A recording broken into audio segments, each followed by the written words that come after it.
Okay, hip mobility. Why the heck am I talking about your hips and not about your back? People are probably wondering, I thought this was the back pain protocol. Why are we talking about your hips? Well, it turns out with a lot of folks, when they experience low back pain and pain in other areas, but we'll address that on another day, the site of pain is not always the cause of pain. In many cases, it's actually just a symptom of another issue going on.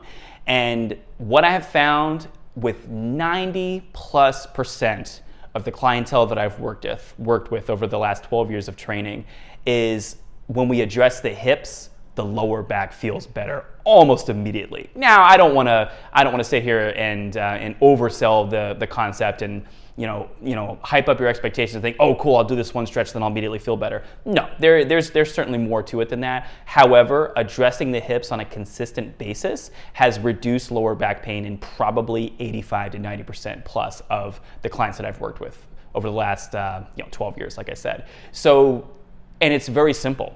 When you go to sit down, AKA get into a squat pattern, or bend down to pick something up, AKA a deadlift or a hinge as it's also called, you have to have a certain amount of flexion in your hips.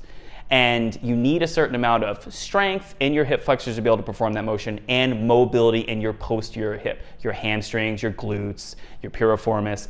And the problem is when you have, and it can be typically a combination of tightness and, of course, weakness if the areas are untrained. But essentially, my coach said it best: when the hips stop, the back starts. So if you're trying to bend down and pick something up off of the floor, and your hips can only go a certain amount of that range of motion, then they stop, your body's going to find a way to perform the task with or without the hip.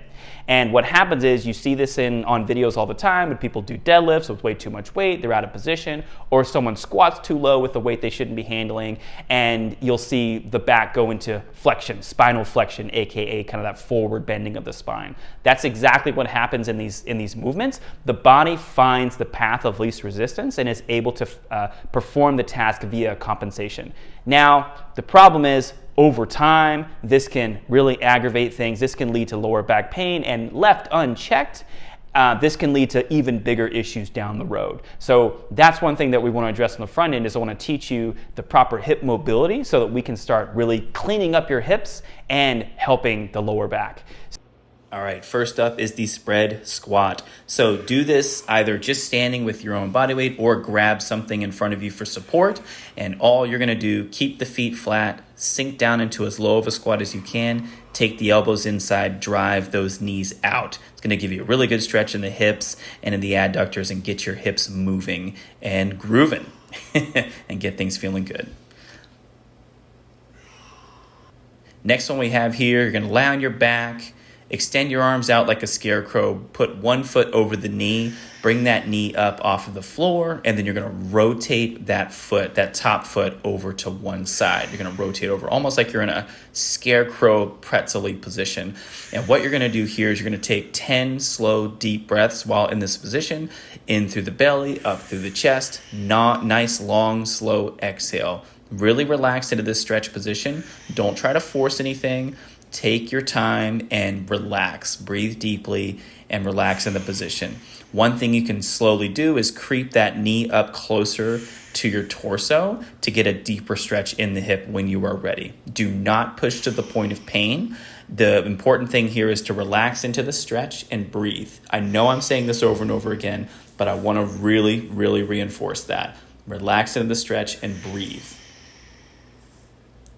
All right, next up is the classic 90-90 stretch. This is one of my favorite ones for the hips. You're gonna set up with one knee in front of you at 90 degrees, the other knee behind you.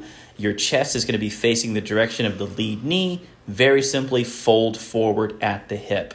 You're going to also do the 10 slow, deep breaths. Same thing here. You want to take deep breaths, relax into the position, and don't force it. If you're really stiff at first, that's okay. Try to lower yourself a little bit further on each exhale. First thing in the morning, I am typically very tight in this position, so I will take my time, a little extra time in that position before I try to progress it.